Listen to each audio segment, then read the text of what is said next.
पिछले पार्ट में हमने देखा कि अकेडमी में पावर रैंकिंग कंपटीशन चल रहा होता है और उसमें फैंग ट्रेंड को हरा देता है। इस पार्ट की शुरुआत में हम देखते हैं कि सभी लोग शॉक हुए होते हैं और कह रहे होते हैं नो वे, ऐसा नहीं हो सकता। और वहीं पर खड़े हुए टीचर भी कह रहे होते हैं ये तो इम्पॉसिबल है, आखिरकार ऐसा कैसे हो सकता है। इधर हम इंस्ट्रक्टर और उसके पास में खड़े हुए आदमी को देखते हैं जो कि कह रहा होता है ये तो सच में इंटरेस्टिंग होता जा रहा है, अब क्या होने वाला है। और जब हम फैंग को देखते हैं तो उसके चेहरे पर भी शौक वाले एक्सप्रेशन होते हैं क्योंकि उसे पावर रैंकिंग के नंबर 1 कंटेंडर झाऊ सैंग ने चैलेंज कर दिया था और वो अरेना में उतर गया होता है। फिर झाऊ फैंग से कहने लगता है Fang Yu, nice to meet you, मेरा नाम झाऊ सैंग है और मैं तुम्हें फाइनेंशियल बैटल को ज्वाइन करने के लिए कांग्रेचुलेशन कहना चाहता हूँ। ये सुनकर हम देखते हैं कि स्टेडियम में भीड़ बहुत ही ज्यादा खुश हो जाती है और वो बहुत तेज चिल्लाने लगते हैं ये तो फाइनेंशियल बैटल है जो कि अब शुरू ही होने वाली है। लेकिन जब इधर हम फैंग को देखते हैं जो कि फाइनेंशियल बैटल के बारे में कुछ नहीं जानता, इसीलिए वो थोड़ा कंफ्यूज सा लग रहा होता है और कहने लगता है आखिरकार ये फाइनेंशियल बैटल क्या होती है। ये सुनकर स्टेडियम के लोग बहुत ही ज्यादा गुस्सा हो जाते हैं और उसके ऊपर कूड़ा फेंकने लगते हैं और साथ में चिल्ला भी रहे होते हैं तू सच में बहुत ही ज्यादा इडियट है जो तुझे फाइनेंशियल बैटल के बारे में भी नहीं पता। क्या तू पावर रैंकिंग इवेंट को इतना ज्यादा नीचा देख रहा है? तुझे अभी के अभी अकेडमी को छोड़ देना चाहिए। इधर झाऊ फैंग को बताने लगता है पावर रैंकिंग के अंदर ऐसी 2 सिचुएशन होती है जिन्हें फाइनेंशियल बैटल कहा जाता है, जिनमें पहली सिचुएशन तो ये होती है कि कोई हाई पोटेंशियल कंपटीटर को हराकर फर्स्ट प्लेस को चैलेंज करे और दूसरी कंडीशन जैसी कि तुम्हारे साथ हुई है कि तुम्हें सीधा ही कोई फर्स्ट चैलेंजर आकर चैलेंज कर दे। इसलिए जल्दी से तैयार हो जाओ और अपनी स्वाड को बाहर निकालो क्योंकि मैंने तुम्हें चैलेंज किया है। तभी हम देखते हैं कि नीचे से कोई आकर फैंग को उसकी स्वाड देने लगता है और कहने लगता है फैंग ये तुम्हारी स्वाड। तो फैंग भी उसे थैंक यू कहकर स्वाड को ले लेता है और फिर झाऊ सैंग की ओर देखते हुए कहने लगता है इंटरेस्टिंग, अब तो मजा आने वाला है, चलो फिर इस फाइनेंशियल बैटल को शुरू करते हैं और जानते हैं कि इसमें कितना ज्यादा मजा आने वाला है। इधर मिस मिरर झाऊ सैंग के स्टेटस को देख रही होती है और वो देखते हुए कहने लगती है ये झाऊ सैंग सच में बहुत ही ज्यादा स्ट्रोंग है, इसलिए फैंग तुम्हें तैयार रहना चाहिए और हर स्थिति को संभालने के लिए पहले ही अपनी तैयारी कर लो क्योंकि तुम बुरी तरह से हार भी सकते हो। तभी हम देखते हैं कि फैंग और झाऊ सैंग अपने स्वाड इंटेंट की मदद से फाइट करने लगते हैं। वो अपनी स्वाड का इस्तेमाल भी नहीं कर रहे होते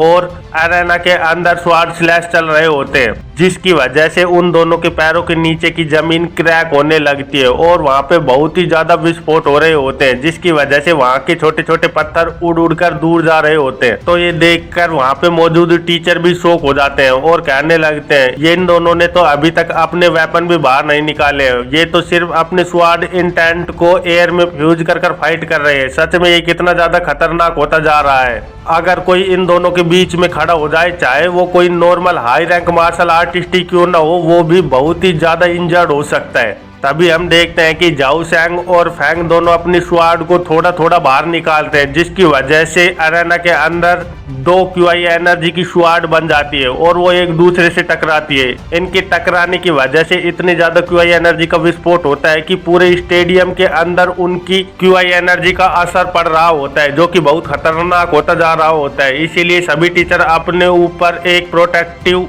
बबल बना लेते हैं लेकिन फिर भी वो रेज बहुत ही ज्यादा खतरनाक होती जा रही होती है। तभी वहाँ पे अनाउंसर अनाउंस करने लगता है प्लीज जो भी अरेना के बहुत ही ज्यादा नजदीक है वो तुरंत ही ऑडिटोरियम के दूर वाले हिस्से में पहुंच जाए क्योंकि यहाँ पे जैसा कि दिख रहा है बहुत ही ज्यादा खतरनाक फाइट चल रही है और इसकी वजह से तुम्हें बहुत ही ज्यादा इंजरी का सामना करना पड़ सकता है, इसलिए तुम्हें जल्दी से यहाँ से निकल लेना चाहिए। ये सुनकर वहाँ के सारे स्टूडेंट खड़े होकर जल्दी से पीछे की ओर भागने लगते हैं और कहने लगते हैं सच में इतनी ज्यादा पावर का सामना तो हमने पहले कभी भी पावर रैंकिंग इवेंट में नहीं किया था और हमने अरेना कितने पास सीट लेने के लिए बहुत सारे पैसे खर्च किए थे, लेकिन यहाँ पे बैठना बिल्कुल ही वर्थ इट नहीं है क्योंकि यहाँ पे बैठने से हमें इंजरी भी हो सकती है, इसलिए हमें यहाँ से तुरंत निकल लेना चाहिए। लेकिन वहाँ पे एक टकलू आदमी खड़ा हुआ होता है जो कि कह रहा होता है मुझे इस डिस्टेंस पर ही इस फाइट को देखना है क्योंकि इस तरह की पावरफुल फाइनेंशियल बैटल देखने के लिए अगर मैं थोड़ा इंजर्ड भी हो जाता हूँ तो ये बहुत ही ज्यादा अच्छी बात है।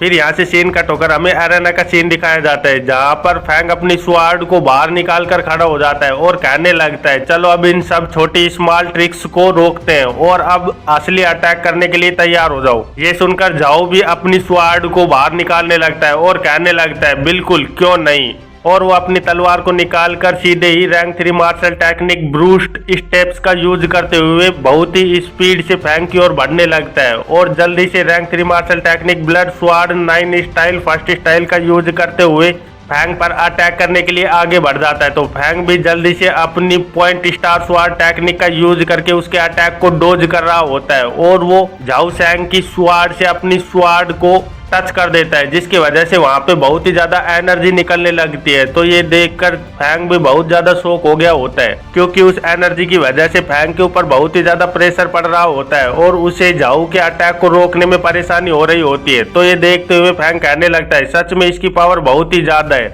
और उस पावर की वजह से फैंग बहुत ही ज्यादा पीछे हट जाता है। लेकिन फैंग की इतनी खतरनाक पावर देखकर झाऊ भी थोड़ा शॉक हो गया होता है और वो कहने लगता है सच में कितनी बुरी बात है कि मैंने तुम्हारी कॉम्बैट स्टेबिलिटी को ओवर एस्टिमेट कर दिया था। और इधर हम फैंग को देखते हैं जिसके चेस्ट पर एक स्लैश लग गया होता है और उसके शर्ट कट गई होती है। तो फैंग उस कट को देखकर थोड़ा शॉक हो गया होता है और कहने लगता है ये कब हुआ, मुझे पता क्यों नहीं चला। इधर ऑडिटोरियम से यांग त्यान कहने लगता है ये ब्रोदर फैंग के लिए बहुत ही ज्यादा जल्दी है कि उन्हें फर्स्ट प्लेस वाले आदमी ने चैलेंज कर दिया है, वो ऐसे नहीं जीत पाएंगे। तो ये सुनकर भाई कहने लगता है तुम ये क्या नॉनसेंस बातें कर रहे हो। ब्रोदर फैंग बस थोड़े से केयरलेस हो गए थे, और वैसे भी फर्स्ट प्लेस के पावर रैंकिंग वाले आदमी ने फैंग को चैलेंज किया था, ना कि उन्होंने उसे चैलेंज किया था। और इधर इंस्ट्रक्टर भी कह रहा होता है ऐसा लग रहा है कि फैंग यून और झाऊ शैंग सच में बहुत ही ज्यादा खतरनाक होते जा रहे हैं, लेकिन फैंग यून तो अभी सिर्फ 15 साल का है। तो ये सुनकर इंस्ट्रक्टर के साथ खड़ा हुआ आदमी कहने लगता है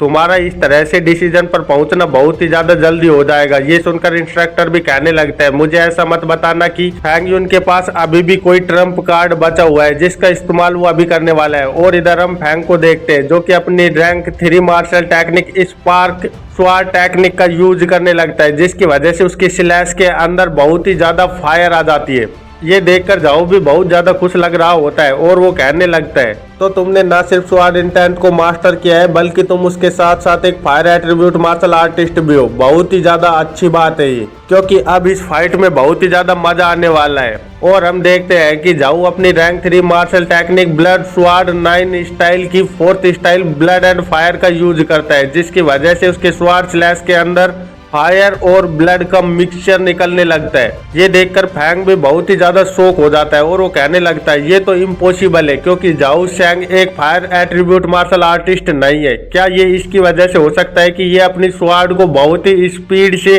चला रहा है, जिसकी वजह से यहाँ पे बहुत ही ज्यादा हाई हीट पैदा हो रही है, और फिर ये अपनी स्वॉर्ड के अंदर एयर को फ्यूज कर कर अपनी ब्लड टेक्निक को यूज कर रहा है। सच में ये तो बहुत ही ज्यादा खतरनाक है। और तभी हम देखते हैं कि झाऊ का अटैक सीधे जाकर फैंग को लगता है, जिसकी वजह से वहां पर बहुत बड़ा ब्लास्ट हो जाता है, और उस ब्लास्ट के प्रेशर की वजह से फैंग बहुत ज्यादा दूर उड़ जाता है और फिर दूर जाकर अपने आप को संभालते हुए कहने लगता है सच में ये अटैक बहुत ही ज्यादा अच्छा था। और फिर सोचने लगता है क्या मैं इससे जीत भी सकता हूँ, मुझे नहीं लगता, पर फिर भी मैं कोशिश तो करूंगा ही। इधर मिस मिरर कह रही होती है नेवर माइंड फैंग यून, तुम्हें सरेंडर कर देना चाहिए, तुम इसे पक्का ही अगले साल तो डिफीट कर ही दोगे। ये सुनकर फैंग कहने लगता है नेक्स्ट ईयर, आखिरकार इसको हराने के लिए मुझे नेक्स्ट ईयर का इंतजार क्यों करना है, अभी मैंने अपने ट्रम्प कार्ड का यूज भी नहीं किया है। और यही इस चैप्टर का अंत हो जाता है। नेक्स्ट चैप्टर की शुरुआत में हम देखते हैं कि झाऊ फैंग से कह रहा होता है फैंग यून क्या तुम अभी भी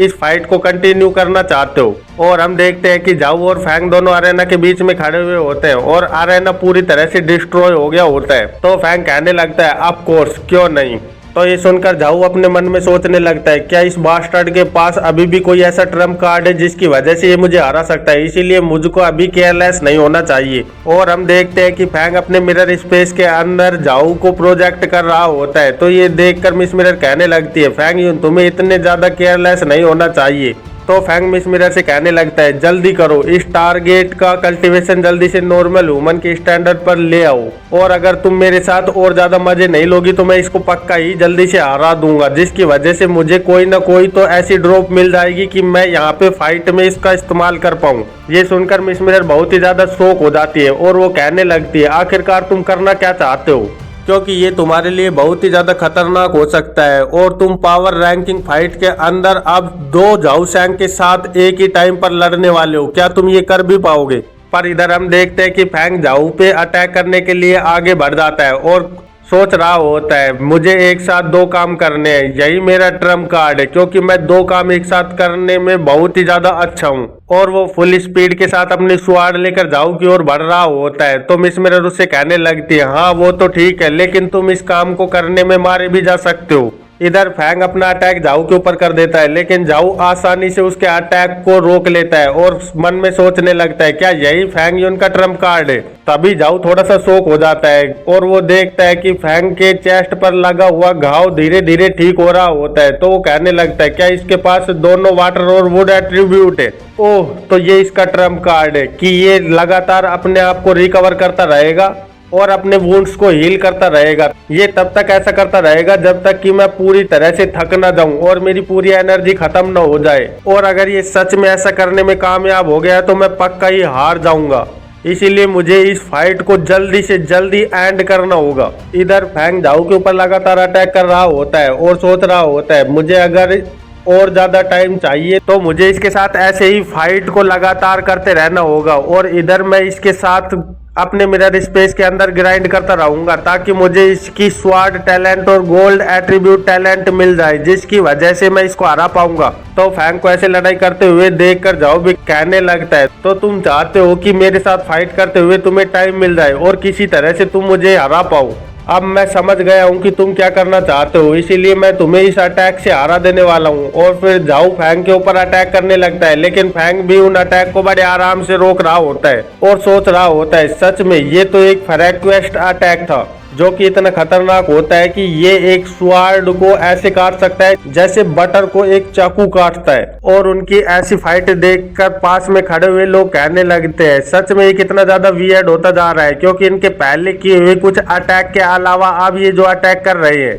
उनकी वजह से आउटसाइड के लोगों को कोई प्रॉब्लम नहीं हो रही है। क्या ऐसा हो सकता है कि ये दोनों लोग अपनी ट्रू पावर को छुपा रहे हैं ताकि ये अपनी क्यूआई एनर्जी को वेस्ट होने से बचा पाए और टाइम आने पर एक खतरनाक अटैक कर इस फाइट को एंड कर पाए। सच में ये बच्चे बहुत ही ज्यादा खतरनाक और स्मार्ट हैं। इधर बाई भी अपने दोस्तों से कह रहा होता है ये बैटल एक सेटलमेंट है, इसलिए मैं तुम्हें बता रहा हूँ कि ब्रोदर फैंग ऐसे ही इजीली नहीं हारने वाली। तो यांग टैन कहने लगता है नहीं, ब्रोदर फैंग अब डिफेंडिंग पोज में आ गई है, इसलिए वो अभी भी बहुत ही ज्यादा डिसएडवांटेज में है। तो ये सुनकर सुनैक्सायो कहने लगती है हो सकता है कि फैंग अपने चांस का इंतजार कर रहा है ताकि वो काउंटर अटैक कर पाए और एक ही झटके में इस फाइट को जीत पाए। फिर हमें एरेना का सीन दिखाया जाता है जहां पर फैंग और झाऊ की बहुत ही ज्यादा खतरनाक फाइट चल रही होती है और वो लगातार एक दूसरे के ऊपर स्लैश कर रहे होते हैं। तो फैंग अपने एक और अटैक के साथ झाऊ की ओर बढ़ने लगता है और सोचने लगता है नहीं,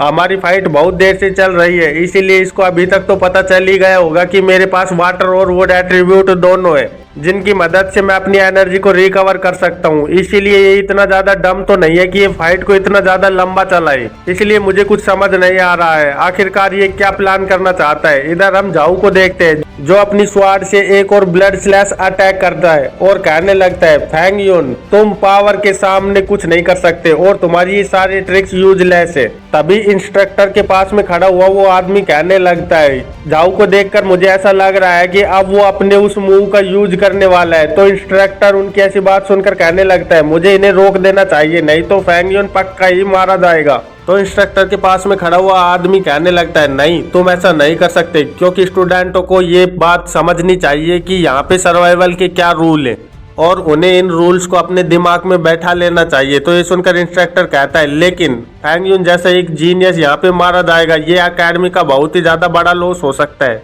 तो उसके साथ वाला कहने लगता है इससे कोई फर्क नहीं पड़ता कि वो कितना ज्यादा टैलेंटेड है, क्योंकि अगर एक जीनियस को ये नहीं पता कि उसे कब रिट्रीट करना चाहिए तो उसका मर जाना ही सही है। और वैसे भी वो एक नॉर्मल पर्सन है जिसके पीछे कोई भी बड़ा बैकग्राउंड नहीं है, इसीलिए मुझे इससे कोई फर्क नहीं पड़ता। और इधर हम एरेना में फैंग को देखते हैं जो कि जाऊ के स्लैश अटैक को अपनी स्वाड से रोक रहा होता है और कहने लगता है धीरे धीरे जैसे जैसे इस फाइट का टाइम बढ़ता जा रहा है वैसे वैसे ही मेरी जिंदगी और ज्यादा खतरे में पड़ती जा रही है। मुझे ऐसा लग रहा है कि मैं किसी स्पाइडर के वेब में फंस गया हूँ और धीरे धीरे करके मेरी मौत मेरे पास आ रही है, लेकिन मैं इंतजार के अलावा और कुछ भी नहीं कर सकता। और फिर हमें जाऊ को दिखाया जाता है जो कि अपनी स्वाड के अंदर बहुत ही ज्यादा क्यूआई एनर्जी को गैदर करने लगता है और कहने लगता है फैंग यून अब टाइम आ गया है कि तुम्हें भी सेंस हो जाए कि तुम अब बस मरने वाले हो। और हम देखते हैं कि जाऊ की स्वाड से बहुत ही ज्यादा इविल तरह की क्यूआई एनर्जी निकल रही होती है, जिसे देखकर टकलू अंकल भी थोड़े शौक हो गए होते हैं और वो कह रहे होते हैं नहीं ऐसा नहीं हो सकता। ये सुनकर पैट्रिक कहने लगता है सर हैंग आखिरकार क्या हो रहा है, मुझे कुछ नहीं समझ आ रहा है, क्या आप मुझे बता सकते हो। तो टकलू अंकल बताने लगते हैं जाऊ जैंग ने स्वाड 9 स्टाइल की 8th स्टाइल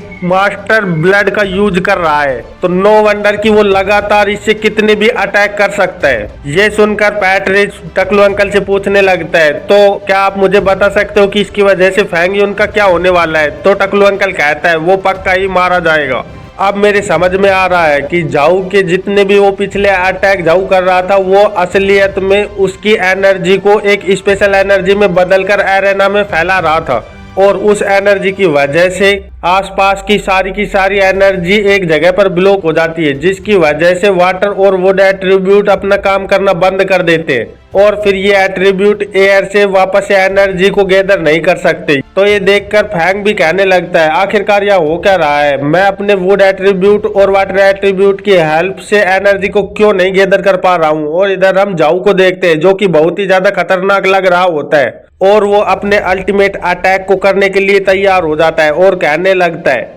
ये मेरा बहुत ही ज्यादा खतरनाक अटैक है, तुम इससे कभी नहीं बच सकते चाहे तुम कुछ भी कर लो। और ये देखकर फैंग भी बहुत ज्यादा शॉक हो गया होता है और वो कहने लगता है सच में ये कितना ज्यादा स्ट्रॉन्ग प्रेशर है, मेरी बॉडी ऐसे लग रही है जैसे कि ये जमीन में धंसने वाली है। तो जाऊ फैंग को देखकर कहने लगता है तुम अभी भी अपनी डिफीट को एडमिट नहीं करने वाले तो फिर मर जाओ। और वो अपनी ब्लड स्वाड 9 स्टाइल की 8th style blood dragon roar का यूज करते हुए अटैक करता है, जिसकी वजह से जाऊ के पीछे एक बहुत ही ज्यादा बड़ा ब्लड ड्रैगन आ जाता है और वो फैंग के ऊपर अटैक करने के लिए बहुत ही ज्यादा स्पीड से आगे बढ़ने लगता है। और हम देखते हैं कि उसकी वजह से एरेना का बहुत ही ज्यादा बुरा हाल हो गया होता है। ये देखकर बाई और वहां पे मौजूद उसके साथी भी बहुत ही ज्यादा शौक हो गए होते हैं और वो कहने लगते हैं क्या ये अटैक तो इतना ज्यादा खतरनाक था, तो ये पक्का ही इस फाइट का एंड होगा। इधर इंस्ट्रक्टर के पास वाला आदमी भी कहने लगता है इस फाइट का यही अंत हुआ,